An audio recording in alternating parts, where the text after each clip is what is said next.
Bonjour à toi et bienvenue pour cette nouvelle vidéo de guidance. Guidance libre parce que j'ai vu que la prochaine lune elle était au 7 octobre. Donc ça fait un peu tôt pour faire les énergies de la prochaine lune. Mais malgré tout j'avais envie de vous faire une petite vidéo pour voir un peu c'était quoi les messages du moment, les énergies, etc. Donc on va aller voir ce qui en ressort, quels seraient les messages que vous avez besoin d'entendre. Ou peut-être les compréhensions que vous avez besoin d'avoir en ce moment. Si tu souhaites un accompagnement, tu n'hésites pas, tu m'écris ou tu vas sur mon site internet, voir un peu ce que je propose. En ce moment, je propose aussi des guidances express. Voilà, des petites guidances d'une demi-heure pour faire le point quand des fois on a des doutes, on ne sait pas trop où on va, on ne comprend pas trop tout. Des fois on n'a pas besoin d'une heure de guidance, une demi-heure ça suffit pour faire le point où moi je vais te donner mes ressentis, te donner ce que je capte comme info, etc. Et la deuxième chose, j'ai créé un livre oracle. Donc j'ai encore pas reçu moi l'épreuve. C'est en cours, je devrais la recevoir prochainement, donc je pourrais vous montrer le format. Donc un livre oracle en fait qui va regrouper 90 thèmes pour... en fait j'ai pensé ce livre pour vous aider dans votre chemin de conscience, dans votre chemin de guérison, de libération, où j'ai essayé vraiment de regrouper les grandes thématiques, tout ce qui est ressorti, alors moi de mon côté sur mon propre parcours personnel, mais aussi dans les accompagnements que j'ai pu avoir, les thématiques qui ont pu ressortir, qui pouvaient être véritablement bloquantes. Donc ça peut être à la fois des mémoires de vie antérieure, des mémoires transgénérationnelles, j'y aborde le transgénérationnel justement, j'y aborde le karmique, j'y aborde les émotions, les peurs, les masques qu'on peut utiliser, etc. J'ai vraiment essayé de faire quelque chose de complet. 90 thèmes, c'est quand même pas mal. Je pense que malgré tout, il est plutôt complet. Et il est pensé en fait, alors à la fois comme un livre oracle, c'est-à-dire que vous vous posez une question, soit vous choisissez un nombre entre 1 et 90, soit vous ouvrez le livre à n'importe quelle page et vous voyez quel est le message qui ressort. Et puis en fait au fur et à mesure où je l'ai écrit, où je l'ai relu, où j'ai fait les relectures, etc., je me suis rendu compte que c'était aussi un ouvrage qu'on pouvait lire comme ça, pour approfondir ses connaissances, pour des fois avoir des déclics, aborder des sujets des fois qu'on n'aurait peut-être pas exploré auparavant, et juste de lire ça peut amener des compréhensions. Dans chaque partie j'ai créé une phrase miroir, donc qui va aller vous donner l'énergie de ce que vous êtes. Donc j'ai créé des petites illustrations, des cartes avec des citations en dessous qui moi me parlaient.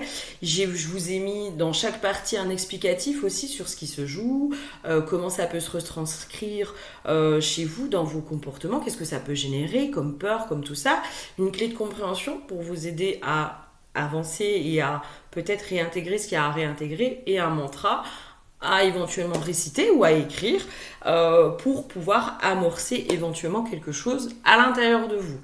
Ce livre oracle, je l'ai fait en deux formats, en format broché qui est à 24,90 € et en format Kindle, en format e-book qui sera à 9,99 €. Voilà, vous avez toutes les infos. J'ai ouvert les précommandes aussi, donc vous pouvez me faire un mail pour ceux qui veulent précommander leur livre. Dans la précommande, moi ce que je vous propose, c'est moi qui vais passer la commande directement. Je vais les recevoir chez moi.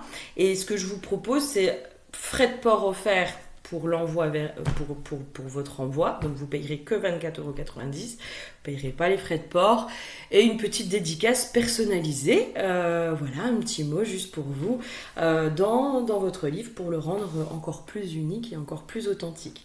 Voilà, je suis vraiment en joie de vous proposer ça. J'ai une envie de partager mes connaissances. J'ai vraiment envie de vous accompagner, de vous aider dans votre chemin de conscience.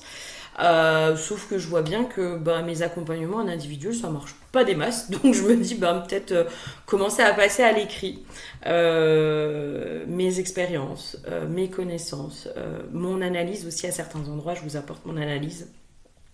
Et là, je suis déjà en train de... Je vais pas tarder à écrire un deuxième livre qui viendra en complément de celui-là. Voilà. Voilà pour les infos. Donc vous n'hésitez pas si vous voulez faire une précommande vous aussi.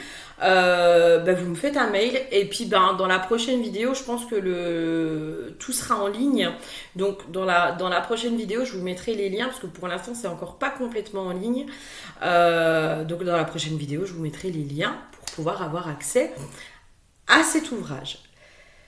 Ok, alors l'huile qui a été piochée aujourd'hui, on est sur l'huile de l'eau. L'eau, alors évidemment ça va être les émotions, ça va être notre état intérieur, mais moi dans le ressenti que j'ai eu, c'est plus de fluidité. Il y a quelque chose qui s'est passé qui fait que c'est beaucoup plus fluide que ces derniers temps. Moi je vous disais, je sens que on est vraiment dans une jonction, c'est-à-dire que c'est comme on arrive sur cette fin d'année 9, donc on arrive sur les fins de clôture de schéma. Je pense que pour beaucoup, vous avez eu des prises de conscience, des clôtures, peut-être des ruptures professionnelles, sentimentales, amicales, familiales, peu importe. Les années 9, ça nous amène à clôturer des choses, à se délester, à fermer des pages. Ça nous amène vraiment à des choses de l'ordre du deuil. C'est vraiment une année de deuil finalement, les années 9. Moi, je vois aussi en plus autour où il y a énormément de décès. Donc voilà, c'est vraiment... Et en même temps, je vois aussi qu'il y a beaucoup de condamnations. Donc on est vraiment dans des années de clôture.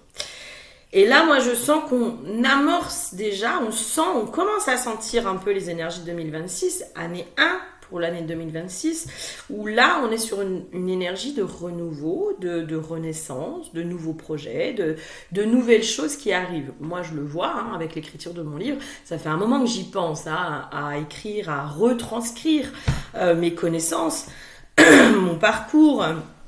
à retranscrire tout ce que moi j'ai expérimenté pour pouvoir vous aider parce que des fois c'est plus facile d'avoir un livre à portée de main que d'aller faire la démarche de consulter quelqu'un et que les livres peuvent avoir un véritable effet thérapeutique, ça c'est une évidence. Mais ça fait un moment que j'y pense et que je le fais pas. Je dis plus tard, non. Et là en fait j'ai eu un élan, mais j'ai été portée par ça. Donc on sent qu'il y a quelque chose qui bouge. Dans les cartes, j'ai eu l'élan de prendre l'oracle des anges de l'amour. On sera pas sur la vie amoureuse, j'ai eu 2 cartes qui sont tombées. J'ai eu rester optimiste pour votre vie amoureuse, mais moi c'est plutôt rester optimiste. C'est comme s'il y avait justement de l'optimisme, de la joie, de la foi. Il y a une énergie positive qui est en train d'arriver et de reprendre. Et j'ai eu la carte laissez partir votre ex. Et justement, je pense que là, on est en train de switcher au niveau des énergies. On clôture vraiment des choses du passé, de c'est bon, stop quoi. On tourne le dos au passé. On décide d'avancer vers plus de positif dans notre vie. J'entends aussi vers les choses qui nous tiennent à cœur. On commence à avoir de plus en plus l'élan de mettre en place les choses qui nous tiennent à cœur. Et la joie, c'est un véritable indicateur sur le chemin. Sur le chemin, écoutez votre joie. Tout ce que je peux vous dire, c'est écoutez votre joie. Écoutez ce qui vous met en joie. Écoutez ce qui vient ouvrir votre cœur, parce que c'est vraiment comme ça que vous allez faire bouger les choses, puis que vous allez voir que finalement, vous vous mettez sur votre chemin. On le sait, le chemin, il n'est pas linéaire. Des fois, on est amené à faire certaines choses, mais ces certaines choses-là, je vous donne l'exemple, moi, de mon parcours. J'étais vraiment amenée à faire ma formation d'éducatrice spécialisée À la fin de ma formation, je savais que je finirais pas dans ce métier-là. Je le savais. Je savais, je m'étais ouverte. Du coup, j'ai eu mon éveil spirituel sur ma dernière année. Alors, juste avant d'écrire le mémoire, c'était pas terrible, mais bon, malgré tout, j'ai eu mon diplôme, tant mieux. Euh, et je savais que je ne finirais pas ma vie en faisant ce métier-là. Malgré tout, cette formation d'éducatrice spécialisée m'a, alors déjà moi, énormément fait bouger sur pas mal de choses, mais elle m'a apporté énormément de connaissances dans tout ce qui était en lien avec la psyché humaine, avec la psychologie. Moi, je suis passionnée par la psychologie humaine, par la psyché, par tout ça. Donc ça m'a apporté une base qui est quand même assez solide malgré tout. Et voilà, et moi, ce métier d'éducatrice spécialisée, je n'ai plus envie de le faire. Non, aujourd'hui, je n'ai plus du tout envie de le faire. Malgré tout, la vie qui m'a orientée vers cette formation, vers ce diplôme, vers tout ça, vers ces 3 années de formation qui permettent quand même d'acquérir des sacrées connaissances, hein, et bien tout ça, je le mets aujourd'hui au service de mes accompagnements parce que j'ai une base à cet endroit-là. Donc il y a jamais le chemin, il se fait, il se fait. Donc c'est pas linéaire, ok. Ensuite, qu'est-ce qu'on aurait d'autre? Qu'est-ce qu'on aurait d'autre? Et c'est ça aussi, c'est peut-être essayer de revoir le positif. J'ai une notion comme ça. Quand j'ai la carte rester optimiste pour votre vie amoureuse, mais votre vie, il y a aussi cette notion de revoir les choses de façon positive. On le sait de toute façon que le positif attire le positif, que c'est un état d'être intérieur. Quand on se sent soi-même dans la joie, dans l'abondance, dans la prospérité, dans tout ça, ben, à un moment donné, il y a quelque chose qui se passe dans la matière, parce que c'est un état intérieur qui se fait. Et bien là, il y a une notion comme ça. C'est comme ça, dans la sensation que j'ai, il y a vraiment une espèce de clôture avec le passé qui est en train de se faire. Une paix aussi avec le passé. Être en paix avec son passé. Être en paix avec les j'aurais aimé qu'il en soit autrement.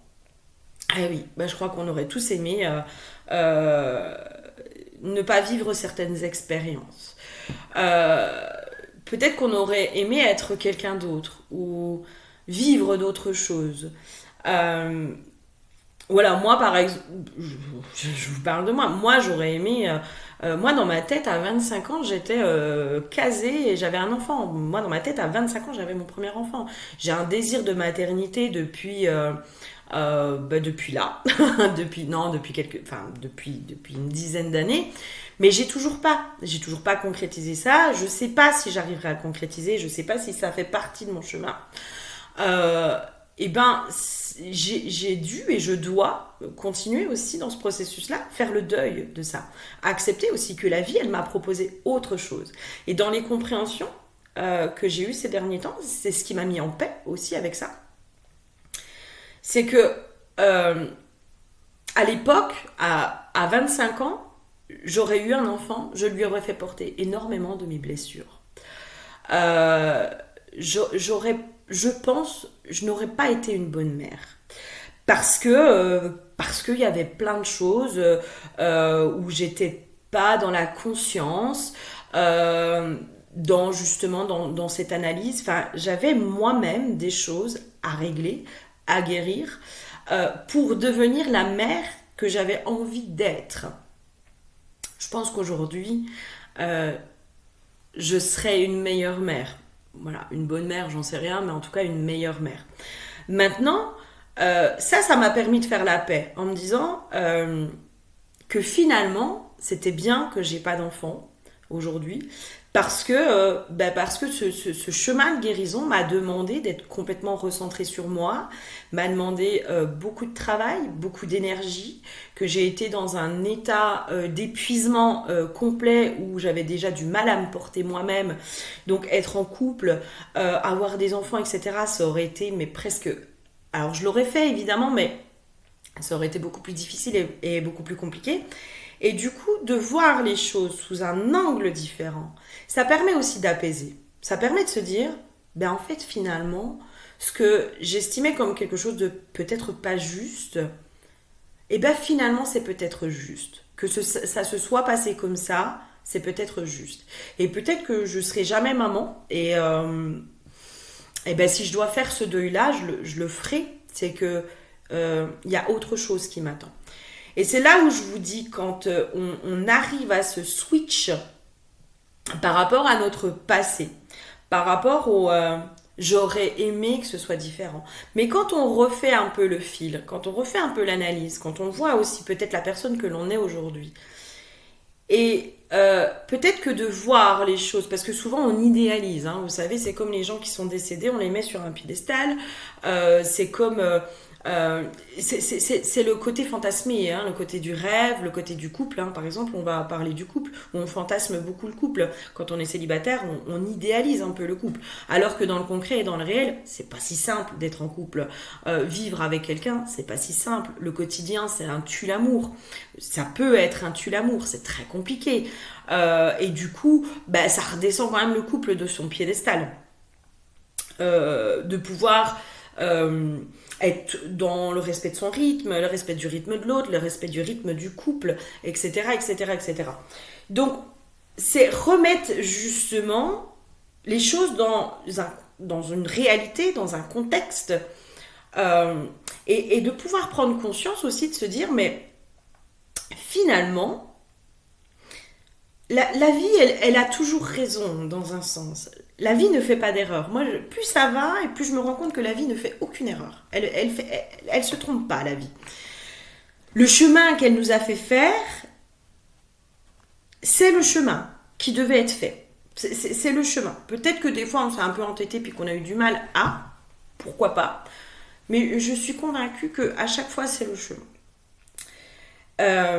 Et quand on regarde les choses avec peut-être moins d'idéalisation, parce que moi j'idéalise le couple dans ma psyché, enfin j'ai pu idéaliser le couple et je redescends, hein, j'ai beaucoup idéalisé le rôle d'être maman, de ce désir d'être maman, de tout ça. Mais en fait, dans l'état actuel des choses, moi là, j'ai passé quelques mois dans un état d'épuisement, mais intense. Vraiment, véritablement intense. Donc j'ai réglé le problème biologique, hein, parce qu'il y avait aussi un problème biologique. Je suis en train de le régler, je suis encore dans la fatigue, mais je suis en train de régler le problème biologique. Mais vraiment, c'est cet état-là qui m'a fait prendre conscience de, mais tu serais maman aujourd'hui, tu pourrais pas, quoi. Enfin, tu pourrais pas t'occuper de tes gosses, ou tu ferais pas forcément les bonnes choses, et ça te ferait culpabiliser, et tu serais mal, et tu te flagellerais parce que machin, on connaît le processus, hein. Et en même temps, ben voilà, comme je vous répète, toute cette guérison à l'intérieur, toute cette remise en question, toute cette compréhension, toutes ces choses-là, elles étaient nécessaires. Elles étaient nécessaires parce que j'aurais eu un enfant à 25 ans. Franchement, je pense que cet enfant, il n'aurait pas forcément été heureux. Et je pense pas que je lui aurais apporté le meilleur comme moi, je veux apporter le meilleur à un enfant. Ok. Ouais. Et voilà. La carte de la sagesse, c'est ce qu'elle nous dit. Ouais, j'avais la carte des énergies. C'est ça en fait, c'est qu'on remet de la sagesse aussi et c'est ça aussi qui nous fait accepter notre passé. Quand je vous dis voir les choses sous un autre angle, de façon vachement plus objective en fait. Arrêter de fantasmer les choses et puis objectivement de se dire ouais, mais en fait ce que je voulais, je l'aurais eu, j'aurais pas été à la hauteur, j'aurais pas pu, j'aurais été peut-être encore plus mal. Voilà. Prenez dans quelle situation ça vous parle. Est-ce que c'est dans du professionnel, est-ce que c'est familial, sentimental, peu importe. Mais en tout cas, je crois qu'il est vraiment les énergies nous poussent à voir les choses de façon beaucoup plus objective, moins idéalisée, moins fantasmée. Et c'est là aussi où la fluidité du coup elle peut revenir, parce qu'on revient dans la matière, on revient dans de l'ancrage, dans du vrai ancrage. Quand on est beaucoup dans le fantasme, quand on est beaucoup dans l'idéalisation, quand on est beaucoup dans le rêve, c'est qu'on n'est pas ancré. Hein. On n'est pas ancré complètement à nous, à notre corps, à nos véritables ressentis, à notre temporalité. Parce que il y a le désir, mais il y a aussi la temporalité. Il y a je désire être maman, mais est-ce que je suis vraiment prête à être maman? Peut-être pas. Peut-être pas aujourd'hui, peut-être pas. Peut-être que finalement c'est juste un truc comme ça et que ça viendra plus tard. Donc c'est là où je vous dis, je vous parle de la fluidité, de la sagesse qui se remet à l'intérieur de soi, où on fait preuve aussi de bienveillance, de compassion vis-à-vis de soi, où on essaye de se dire, ouais, en fait, les choses se sont passées comme elles devaient se passer. Et finalement, c'est peut-être bien qu'elles se soient passées comme ça. Ok. On prend conscience aussi, vous savez, des choses qui nous sont imposées de par la société, de par le regard des autres, finalement. Parce que, alors, la narcissisation de l'enfant, hein, l'enfant existe beaucoup à travers le regard de ses parents. Faut pas se leurrer, à l'âge adulte, ça continue. Hein.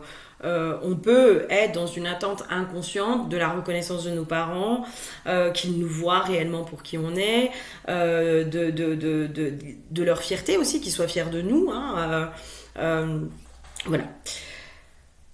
Dans l'histoire, par exemple, du couple, je vais prendre l'histoire, par exemple, de quelqu'un qui est célibataire. Moi, combien de fois on me renvoie que si je suis célibataire, c'est parce que j'ai un problème, hein, forcément, c'est parce que j'ai un problème, c'est parce que je suis pas normale, ou parce que je suis homosexuelle et que je suis refoulée. Hein, ça, c'est le genre de truc qui ressort énormément. Alors qu'en fait, non.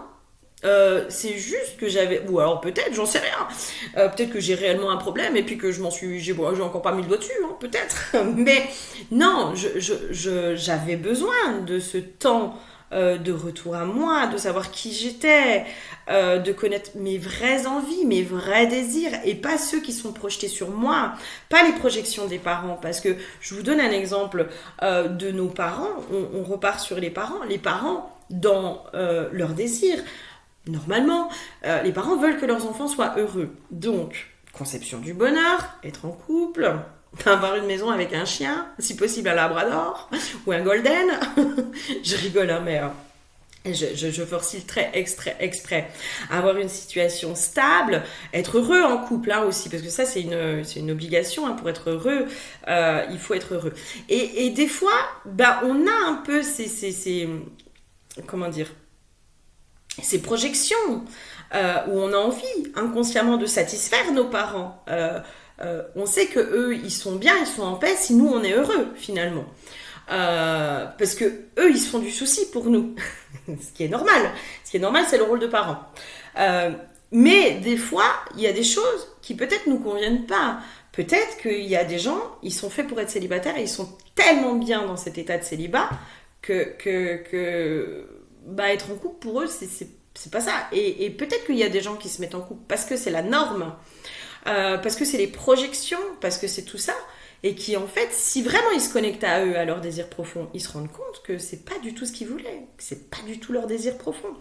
Et je crois que les énergies en ce moment, elles nous ramènent à notre désir profond, à qui on est réellement, à nos véritables envies, et pas aux dictates, aux croyances ou aux projections de la société, de notre famille, de notre éducation, de tout ça, qui peut-être nous éloignent réellement de notre vérité. Là, je pense qu'on est en train de faire quand même un gros nettoyage, une vraie reconnexion à soi. Je vous donne encore un autre exemple, parce que moi, ça fait partie voilà, de mes réflexions. Vous savez, on a beaucoup associé, par exemple, les gens qui sortent, qui font plein d'activités, à des gens qui vont bien. Voilà, si tu vas bien, en tout cas c'est un signe extérieur du fait d'aller bien. Je suis pas complètement convaincue de ça parce que je pense que pour certains, la suractivité peut être une fuite aussi, hein, de se confronter à soi, de vraiment se confronter à ce qui se passe à l'intérieur. Et ça c'est ma vision. Et donc moi, je pouvais culpabiliser parce que moi, clairement, je suis casanière. Moi, si je vois personne pendant des jours, mais ça ne me dérange absolument pas. Si j'ai pas trop de contact humain ou alors par des messages, par des machins, mais moi, ça me va. Ça me va largement. J'ai pas besoin de sortir, j'ai pas besoin de voir du monde. Et ça a toujours été. Ça a toujours été. Depuis que je suis ado, euh, voilà, moi j'ai un monde intérieur qui est tellement riche, je me sens bien chez moi, je me sens bien avec moi, je me sens bien dans tout ça. Et j'ai culpabilisé en me disant, mais Flavie, c'est peut-être parce que t'es dépressive, ou c'est peut-être parce que si, ou c'est peut-être parce que ça, et nanana. Et en fait, là, bah, pareil, l'éclair de lucidité, c'est non, mais en fait, moi je suis comme ça, moi je suis casanière. Alors je vais avoir des moments où j'aime bien sortir, j'aime bien voir du monde, j'aime bien faire la fête. Quand je suis en bringue, eh ben j'adore ça. Mais par contre, à côté de ça, moi si je vois personne, mais ça me dérange pas quoi. Mais vraiment, j'ai aucun problème avec ça. Moi tu me dis, tu me payes pour rester chez moi. Mais avec grand plaisir, chouchou. Ce sera pas du tout un problème. Donc voilà. Donc c'est en ça où je vous dis, dans qui vous êtes, quoi. Est-ce que et accepter qui on est, parce que il y a toutes les croyances qui sont mises derrière. Quelqu'un qui sort, qui voit du monde, qui fait plein d'activités, c'est quelqu'un qui va bien. Quelqu'un qui est en couple, c'est quelqu'un qui est heureux. Et quelqu'un qui est chez lui, qu'on va dire isolé ou seul, tout de suite, on associe la solitude à quelqu'un qui est malheureux. Alors qu'en fait, moi, je pense que je suis beaucoup plus épanouie que la plupart des couples. Je suis beaucoup plus heureuse que la plupart des gens qui sont en couple. Pareil, une réflexion, enfin... Moi, je suis gourmande, hein, je me prive pas. Hein, c'est pas parce que je suis seule que je vais me priver. J'aime bien me faire des petits apéros dînatoires. Et puis l'autre fois, on discutait avec mes parents justement de... on s'est fait une petite raclette. Hein, on est dans le pays du fromage. On aime bien le fromage hein, chez nous. À Franche-Comté, c'est bon le fromage. Et je disais à mes parents que moi, ça me dérangeait pas de m'acheter tout pour faire une raclette, de sortir le gros appareil à raclette, puis de me faire ma raclette toute seule. Et mon père qui était surpris, qui dit bah tu fais ça, bah tu te gâtes. Je dis mais c'est pas parce que je suis seule que je dois me priver. Comme si en fait être seule devait être une privation. Alors qu'en fait pas du tout. Je vois pas pourquoi on s'interdirait des choses. Moi je m'offre des fleurs, je me fais, quand j'ai une envie de me faire un apéro dînatoire, je me fais un apéro dînatoire, mais j'ai aucun problème avec tout ça et je suis très heureuse dans tout ça. Bien sûr que de temps en temps j'ai des manques d'affection ou voilà, mais les trois quarts du temps c'est pas un problème. Et finalement d'être en accord avec ça, de se dire mais finalement la vie que j'ai aujourd'hui, finalement elle me convient. Elle me convient. Tout ce que je vis aujourd'hui sur lequel j'étais en résistance parce que je voulais être en couple, parce que si, parce que ça, mais peut-être que c'est juste d'accepter que la vie que je vis aujourd'hui, elle me convient. Elle me va bien. Bien sûr que j'ai envie de partager, bien sûr que j'ai envie d'être en couple, bien sûr que j'ai envie d'autres choses. Mais peut-être qu'aujourd'hui je suis pas prête. C'est tout. J'ai beaucoup parlé de moi dans cette vidéo, je suis désolée, hein, mais voilà. C'est que peut-être ça a son utilité et ça va vous apporter des déclics. Dans moi, mes propres déclics, je pense que c'est comme ça qu'on arrive à se faire évoluer. Et puis, puis moi, je suis comme fou. Hein, j'ai mes petits... mes petits trucs qui se passent dans ma tête. Ok, qu'est-ce qu'on aurait d'autre, les chouchous, là, dans ces énergies? En tout cas, les énergies, je trouve qu'elles amènent énormément de prise de conscience et de retour à soi, à sa vérité, en fait. Là, on est vraiment dans une profonde reconnexion avec notre sagesse intérieure aussi. Notre sagesse intérieure qui est dans l'acceptation aussi de ce qui est, de ce qui se passe, de ce que la vie nous propose. C'est l'histoire de la fluidité, c'est aussi arrêter d'être en résistance avec ce que la vie nous propose. Si la vie nous propose ça aujourd'hui, c'est quelque chose qu'on doit vivre. Et plus on va résister sur ce que l'on doit vivre, moins les choses vont se débloquer. Hein. Vraiment, mais vraiment le pouvoir de l'acceptation. Enfin, moi, ça c'est un truc, et c'est dur, hein, c'est facile à dire comme ça, Mais c'est super dur d'accepter ce qu'on ressent, d'accepter nos manques. Par exemple, je sais pas moi, ton ex il te manque, ben c'est ok, arrête de résister par rapport au fait qu'il te manque. Bien sûr que tu as envie de tourner la page, bien sûr que tu as envie qu'il te manque plus, mais accepte que là aujourd'hui ce que tu ressens c'est qu'il te manque. Il te manque cruellement, que ça te fait un mal de chien qu'il soit plus là, ça te fait un mal de chien que ce soit fini entre vous. Et bien c'est en acceptant ça que paf, les choses elles bougent, vraiment, enfin moi quand je vous en parle c'est ce que j'expérimente, et je vous en parle en connaissance de cause, c'est pas juste des beaux mots sortis d'un livre, non, c'est issu de mon expérience, de ce que moi je vis et je traverse. Et moi aussi, je reste souvent en résistance. Combien de fois je résiste par rapport à ce que la vie me propose. C'est difficile d'accepter ce que la vie nous propose quand ça va pas dans le sens qu'on veut. C'est hyper compliqué. Mais il y a un plan. Il y a un grand plan. Il y a un truc qui doit arriver à maturation avant qu'on ait ce qu'on veut. Tout simplement. Ah là là, si seulement on pouvait tout contrôler, ce serait tellement mieux. La carte de la purification, qui était à l'envers, ok. Le succès.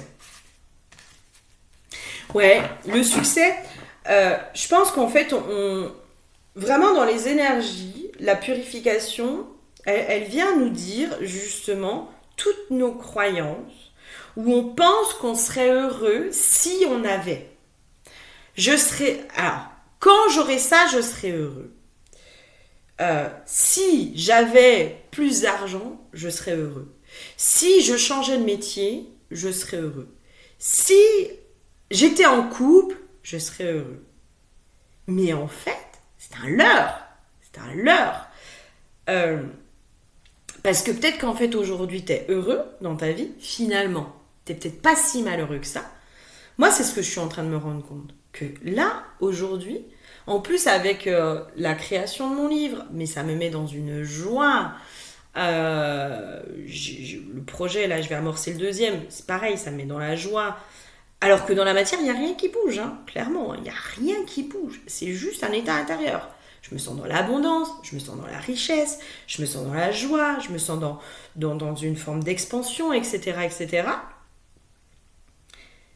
Et c'est ça aussi qui me permet de comprendre, mais qu'aujourd'hui, je suis heureuse. Moi, je suis heureuse dans ce que je vis, dans finalement la vie que j'ai aujourd'hui, elle me rend heureuse.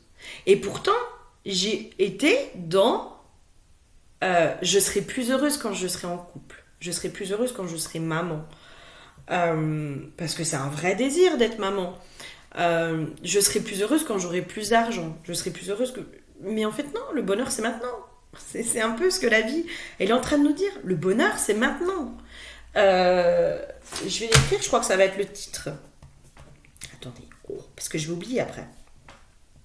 Je crois que ça va être le titre de cette vidéo, quoi. Le bonheur, c'est maintenant.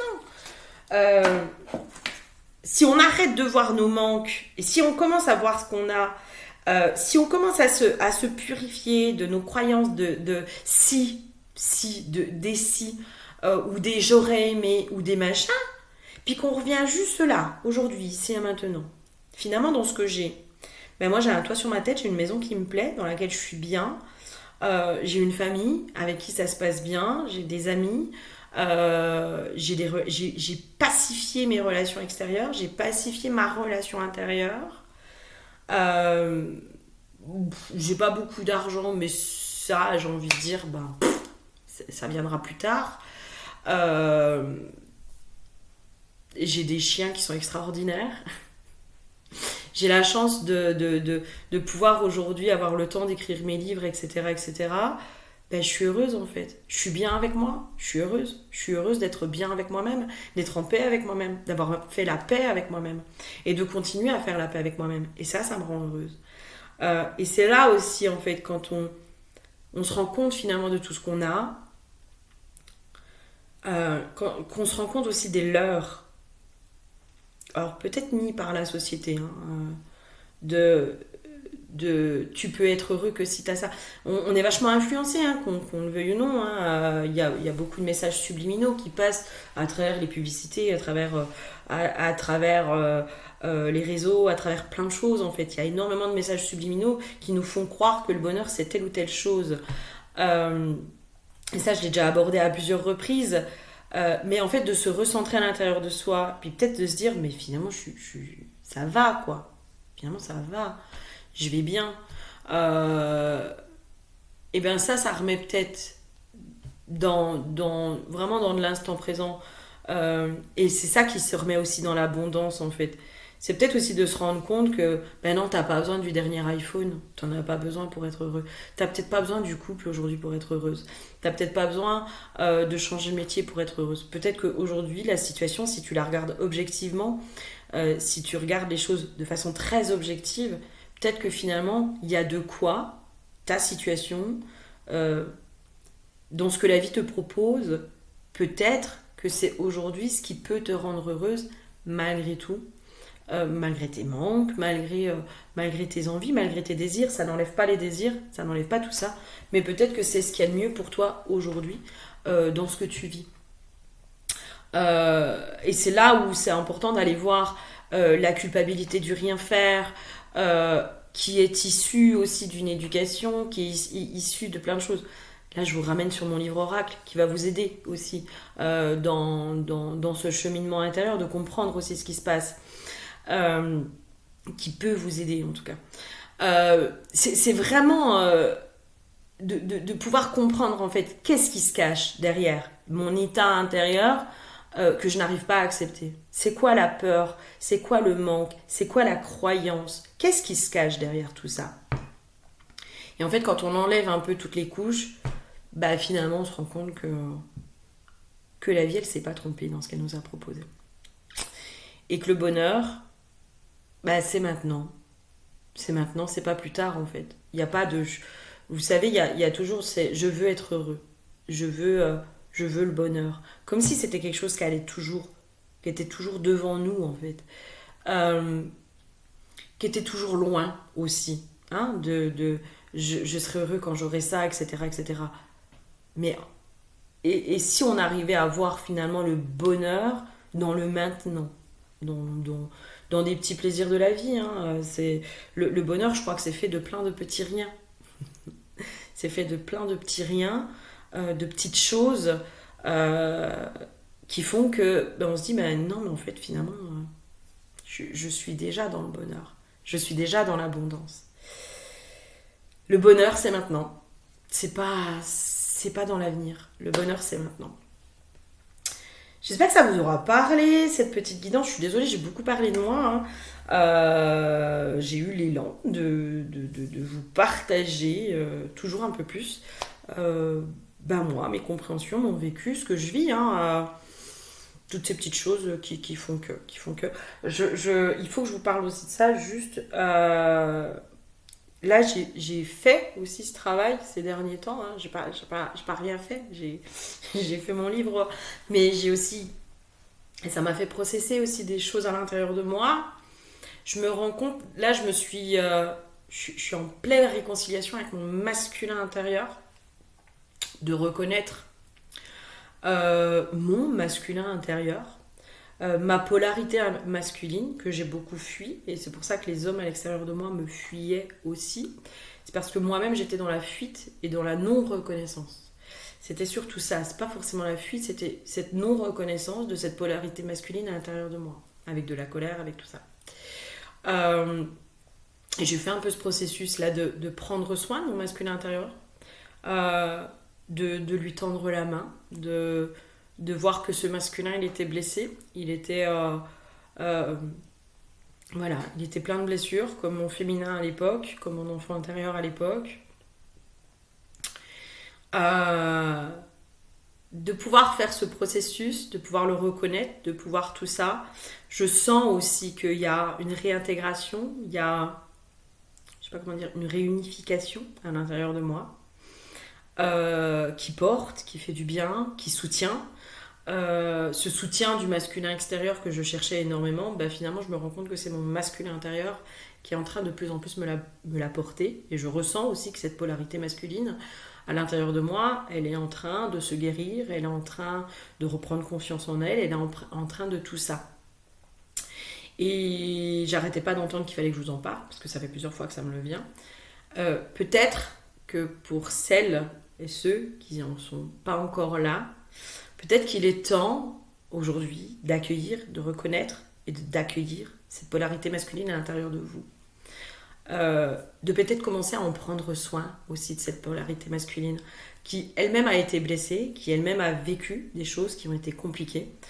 Et peut-être qu'en réintégrant cette polarité masculine, vous allez peut-être sentir aussi, ressentir plus de soutien, plus d'abondance, plus de créativité, plus de fluidité. Maintenant, j'ai fini. Je vous fais plein de gros bisous. Prenez soin de vous. N'hésitez pas, si vous avez besoin d'un accompagnement en individuel, c'est avec grand plaisir que je vous aiderai.